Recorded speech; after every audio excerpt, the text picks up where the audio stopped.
तो बात करते हैं हम सेकंड कॉलिगेटिव प्रॉपर्टी जो है elevation in boiling point. Boiling point कैसे एलिवेट हो रहा है, कैसे इंक्रीज हो रहा है, elevation in boiling point. Boiling point कैसे एलिवेट हो रहा है, तो सबसे पहले देख रहे हैं तो बॉइलिंग पॉइंट होता क्या है। बॉइलिंग पॉइंट होता है the temperature at which vapour pressure of a liquid is equal to external vapor pressure।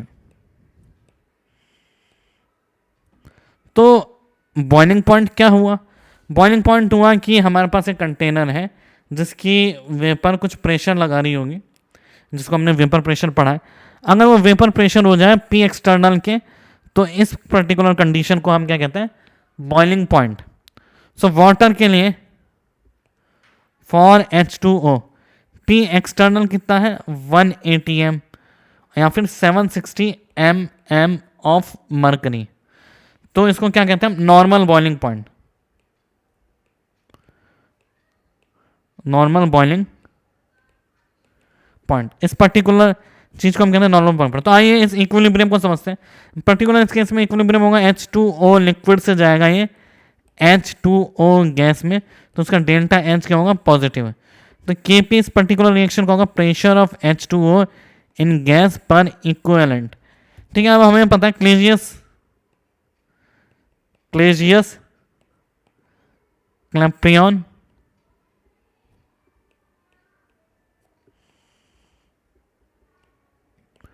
क्लैम्पियन equation की अगर हम बात करें, Clausius Clapeyron equation ln P2 by P1 होता है delta H vaporisation upon R 1 by T1 minus 1 by T2। तो ये actually ये इनिशियली होता था ln Kp2 बाय Kp1, और Kp2 बाय Kp1 हमें पता है किसके इक्वल होगा, ln P1 बाय P2 के, क्योंकि Kp की वैल्यू कितनी है, पार्शियल प्रेशर ऑफ H2O। तो यहाँ भी हमने समझा कि क्लेजियस कैप्लॉन इक्वेशन क्या होती है और कैसे एक जो प्रेशर के वेरिएशन से, टेम्परेचर के वेरिएशन से partial pressure of liquid change होता है। वो जब एक्सटर्नल प्रेशर के इक्वल हो जाए तो बॉइलिंग पॉइंट होता है। तो टेम्परेचर है 298 केल्विन जो रूम टेम्परेचर है, उस पर वाटर का बॉइलिंग पॉइंट क्या होता है 1 ATM। और वेरी करने से कैसे चेंज होता है हमने देख लिया है। तो अगर हम कर्व देखें ln P versus T, P versus T का कर्व देखें तो कैसे आएगा, ये इस तरीके से आएगा P वर्सेस T का कर्व। अब हम देखें boiling point of a solution क्या होगा, या फिर उससे पहले अगर हम देखें कि फेज डायग्राम क्या होता है। फेज डायग्राम होता है a diagram which represent stability of various phases, a diagram which represents of a given substance under the given condition। एक गिवन सब्सटेंस की किसी भी गिवन कंडीशन पे उसके वेरियस फेसेस को हमने ड्रॉ करें of particular pressure and temperature is known as phase diagram. उसको हम क्या कहते हैं, फेज डायग्राम कहते हैं। ठीक है, तो अब हम इस फेज डायग्राम को अगर ड्रॉ करें वाटर के केस में, फेज डायग्राम कैसा होता है, P वर्सेस अगर हम T की बात करें तो फेज डायग्राम इस तरीके से होगा। यहाँ पे ये लाइन होगी और ये इस तरीके से होगा। ठीक है, तो ये लाइन होगी, यहाँ पे होगा सॉलिड, यहाँ होगा लिक्विड और यहाँ होगा गैस। लेकिन अगर हम सोल्यूशन की बात करें तो सोल्यूशन के केस में ये क्या है, लिक्विड और गैस वाली लाइन क्या हो जाएगी, नीचे हो जाएगी, क्योंकि अब हमने P वर्सेस T का कर्व ड्रॉ किया। तो सोल्यूशन के केस में ना P solution is less then P solvent. ये कब होता है, जब नॉन वोलेटाइल सॉल्वेंट हो, नॉन वोलेटाइल सॉल्वेंट हो तो P solution is less then P solvent हो जाता है। ठीक है, अब ये जो पॉइंट है ये फ्रीजिंग पॉइंट ऑफ सोल्यूशन है। और ये फ्रीजिंग पॉइंट ऑफ सोल्यूट है। ठीक है, अगर हम 1 ATM की बात करें तो एक ATM की लाइन अगर हमने इस तरीके से खींची 1 ATM की, तो इसके 2 पॉइंट आएंगे 1 ATM के। तो ये पर्टिकुलर 2 पॉइंट है जो बॉइलिंग पॉइंट को रिप्रेजेंट करते हैं। बॉइलिंग पॉइंट ऑफ सॉल्वेंट ये है सॉल्वेंट का, और यह boiling point of solution. Boiling point of solution हो गया, फ्रीजिंग पॉइंट हो गया, बॉइलिंग पॉइंट ऑफ सॉल्यूशन हो गया। इसका मतलब है कि अगर हम सोल्यूशन में नॉन वोलेटाइल डालें सॉल्वेंट, तो उसका बॉइलिंग पॉइंट क्या हो जाता है, इंक्रीज होता है, क्योंकि ये लाइन नीचे आई और ये जो प्रेशर की लाइन है ये 1 ATM है, तो 1 ATM के corresponding boiling point of solution क्या हो जाएगा, इंक्रीज हो जाएगा। ठीक है, boiling point of the solution increase हो जाएगा। तो ये है हमारा ये वाला जो पॉइंट है ये है नॉर्मल फ्रीजिंग पॉइंट। ठीक है, ये जो सॉल्यूट के रिगार्डिंग जो पॉइंट है वो नॉर्मल फ्रीजिंग पॉइंट है। इसमें हमने नॉन वोलेटाइल, ये क्या है, हमारा ऊपर वाली लाइन है हमारे पास सॉल्वेंट की, और नीचे वाली लाइन है हमारे पास सॉल्यूशन की। ठीक है, तो ऐसी लाइन क्यों आ रही है, ऐसी लाइन इसलिए आ रही है अगर हम वेपर प्रेशर ड्रॉ करें, वेपर प्रेशर और टेम्परेचर का कर्व फॉर अ सॉल्वेंट और सोल्यूशन, तो इसमें से कौन सा सॉल्वेंट होगा कौन सा सोल्यूशन होगा, हमें पता ऊपर वाली लाइन क्या होगी सॉल्वेंट, क्योंकि वेपर प्रेशर ज़्यादा है पर्टिकुलर टेम्परेचर पे, और नीचे वाली लाइन क्या होगी सोल्यूशन। गिवन सोल्यूशन में नॉन वोलेटाइल सॉल्वेंट ऐड होना चाहिए। ठीक है, विथ नॉन वोलेटाइल सॉल्वेंट। तो इस केस में यहाँ पे 2 बॉइलिंग पॉइंट आएंगे। इस बॉइलिंग पॉइंट को हम लिखेंगे TB0 और इस बॉइलिंग पॉइंट को लिखेंगे हम TB। एक आएगा TB0, एक आएगा TB, और हमें पता है TB is greater then TB0। So boiling point क्या हुआ, एलिवेटेड। देखिए इसको वापस से समझते हैं, अगर हमने कंटेनर में नॉन वोलेटाइल सॉल्वेंट ऐड किया तो उसका वेपर प्रेशर कम हुआ, इसके हमने 1 ATM पे जो वेपर प्रेशर ड्रॉ किया है, तो जब ये लाइन को क्रॉस होता है तो बॉइलिंग पॉइंट आता है, तो बॉइलिंग पॉइंट अब क्या हो गया, बढ़ के आ गया। अब इसको कंसेप्चुअली भी समझते हैं कि अगर सपोज एक कंटेनर में हमने नॉन वोलेटाइल पार्टिकल ऐड किए हैं तो इसका वेपर जो है वो कम बनेगा। वेपर कम बनेगा तो 1 ATM बनाने के लिए हमारे को ज़्यादा वेपर देना पड़ेगा, तो फिर क्या हो जाएगा, ये बॉइलिंग पॉइंट क्या हो गया, इंक्रीज हो गया। तो आई होप आपको समझ में आ गया होगा कि इसमें बॉइलिंग पॉइंट कैसे इंक्रीज होता है। तो ये जो चेंज इन बॉइलिंग पॉइंट है, ये जो डिफरेंस है, इसको हम कहते हैं डेल्टा TB, और ये हो गया elevation in boiling point. Boiling point में क्या हो गया, एलिवेट हो गया, तो डेल्टा TB कितना हो गया, TB माइनस TB0। अब हम थर्मोडायनेमिक्स पर्सपेक्टिव देखते हैं इसका। थर्मोडायनेमिकली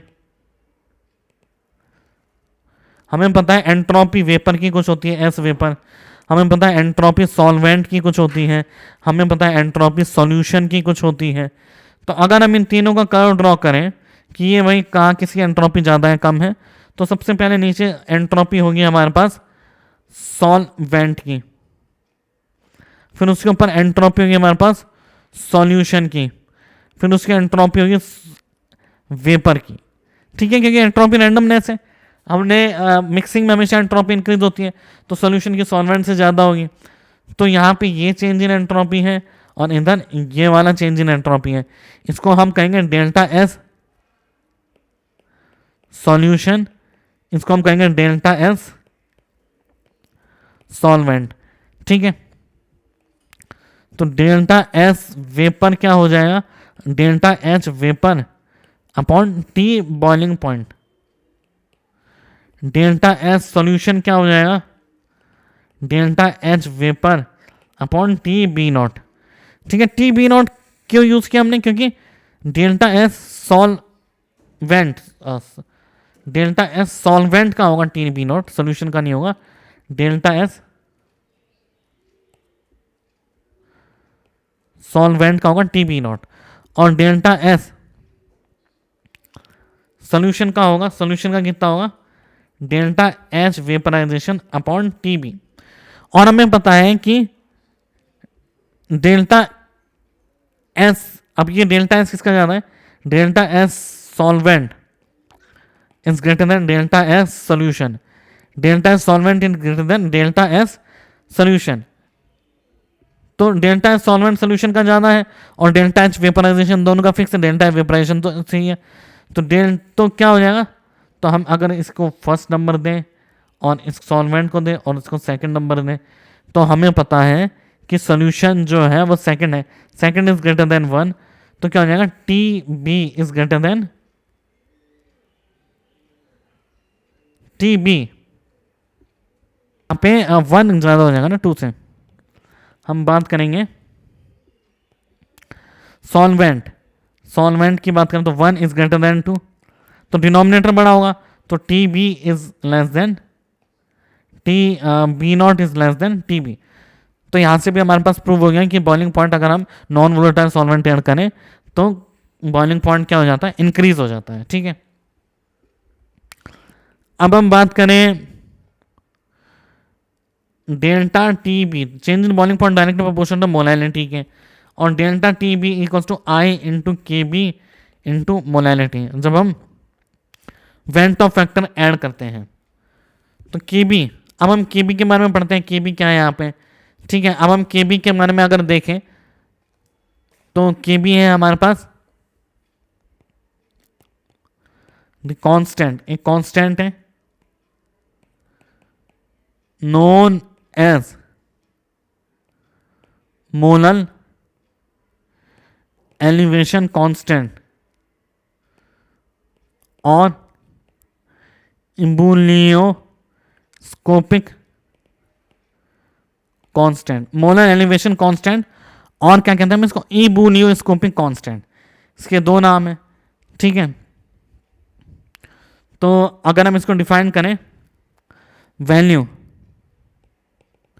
के बी इज अ कांस्टेंट, इसकी वैल्यू की बात करें तो के बी कांस्टेंट है हुज वैल्यू, न्यूमेरिकल वैल्यू की बात करें, numerical value will be given, इसकी हम न्यूमेरिकल वैल्यू कैलकुलेट नहीं कर सकते, गिवन होगी। And different, it is different for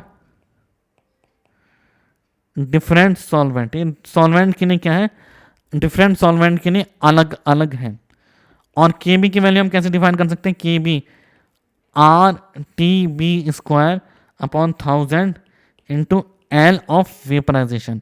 L क्या है हमारे पास, लेटेंट हीट ऑफ वेपराइजेशन, जो होता है कैलोरी पर ग्राम और जूल पर ग्राम, जो होता है कैलोरी पर ग्राम और जूल पर ग्राम। आर है हमारे पास universal gas constant, T B है बॉइलिंग पॉइंट, और के बी हमारे को पता है इसकी यूनिट क्या होगी, केल्विन के जी पर मोल इनवर्स।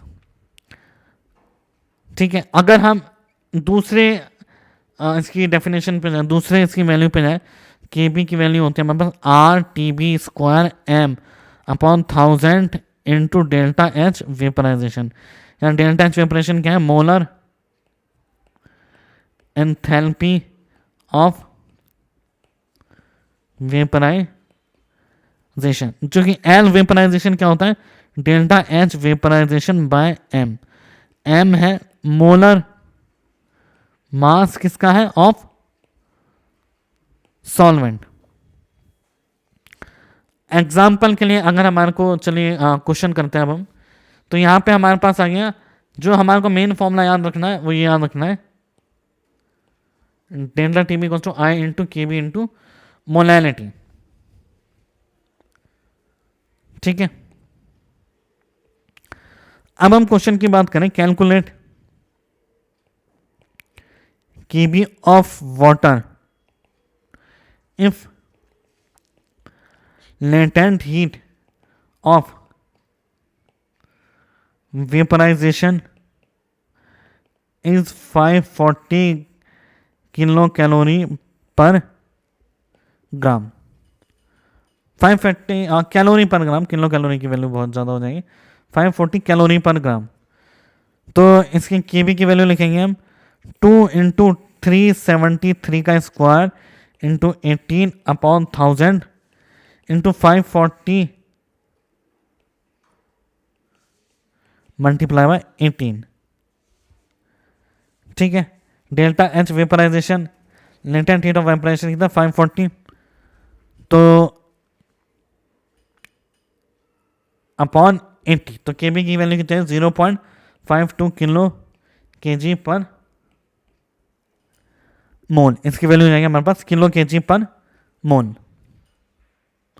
एक बार यहाँ पे डिनोमिनेटर में 540 नहीं आएगा, डेल्टा एच वेपराइजेशन हमारे को दे रखा है 540, ठीक है, मोलैरिटी पता है, तो यहाँ डिनोमिनेटर से 18 रिमूव कर देते हैं।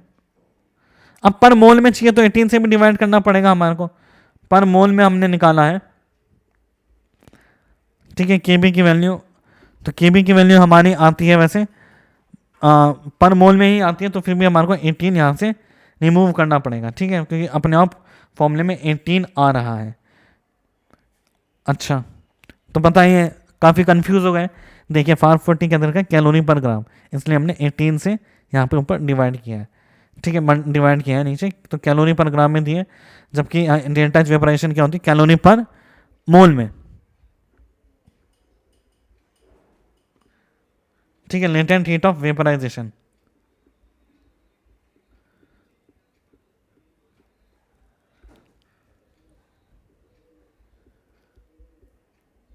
नेक्स्ट की बात करें हम, calculate boiling point of solution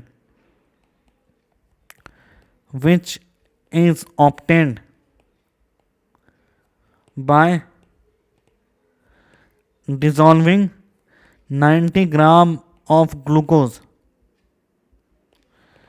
in 200 ml of water। 90 gram glucose को हमने 200 ml में डिजोल्व कर दिया, तो फिर बॉइलिंग पॉइंट बताओ। तो डेल्टा टी बी कितना हो गया 1 इंटू 0.52 इंटू 90/180 अपॉन 200 अपॉन 1000, तो कितना हो गया हमारे पास 1.3 kelvin.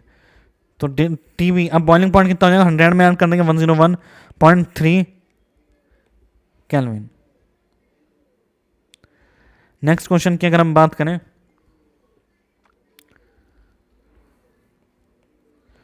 Solution contains 5.85 percentage weight by weight of NaCl, 7.1% weight by weight of MgCl2, 3% weight by weight of urea. Calculate boiling point of solution, solution का boiling point बताओ। तो अब यहाँ पे हमारे पास एक सॉल्यूशन है जिसमें हमारे पास 3 तरह के सॉल्वेंट है, 1 2, बट गिवन है कि तीनों की तीनों क्या है नॉन वोलेटाइल है, और इनका आई भी कंसीडर करेंगे हम। तो पहले वेट निकालना था, वेट ऑफ वाटर कितना रहेगा फिर, ठीक है, वेट ऑफ वाटर कितना होगा 100 ग्राम, सोल्यूशन का मान लेता 5.85 माइनस 7.1 माइनस 3, तो वेट ऑफ वाटर कितना हो गया 84.05। तो डेल्टा टी बी कितना हो गया, के बी एस 0.52 होता है वाटर का, 2 इंटू 5.85 अपॉन 58.5। NaCl किस में टूटेगा, Na प्लस और Cl माइनस, तो इसकी आई की वैल्यू कितनी होगी सिंपल 2, तो हम आई की वैल्यू में कंसीडर करना 7.1 अपॉन, अब हमारे पास 7.1 ग्राम ऑफ MgCl2 जिसका मास होता है 75 इंटू 3, MgCl2 का आई 3 है, और यूरिया 3 ग्राम 3/60 into 1 upon 84.05 upon 1000। So T B कितना हो गया 100 प्लस डेल्टा टी बी, तो टी बी कितना हो गया 100 प्लस डेल्टा टी बी। अब हम एक और क्वेश्चन की बात करें, calculate molar mass of a non volatile solute having Van't Hoff factor 4, whose 20 gram of dissolving in 500 gram of water produces और solution having boiling point 105.2 degree centigrade. Calculate molar mass calculate करना हमारे को, आइए data लिख लेते हैं। तो मैं चाहूँगा 2 मिनट वीडियो पॉज करिए और आंसर बताने की कोशिश कीजिए। आई की वैल्यू कितनी दे रखी है 4, वाटर का मास कितना दे रखा है 500 ग्राम, तो 500 ग्राम दे रखा है। तो डेल्टा टीबी कितना दे रखा है, टीबी दे रखा है 105.2 डिग्री सेंटीग्रेड, और टीबी नॉट वाटर कितना होता है 100 डिग्री सेंटीग्रेड। तो डेल्टा टीबी कितना हो गया 5.2, तो 5.2 equals to 4 into 0.52 into number of moles of solute. Solute के कितने मोल्स है 0.20 by mass upon mass of solvent in KG, तो कितना देगा 500 बाय 1000, तो मोलर मास कितना हो जाएगा 16 ग्राम पर मोल। तो अब डिप्रेशन इन फ्रीजिंग पॉइंट देखने के लिए नेक्स्ट वीडियो जरूर देखें।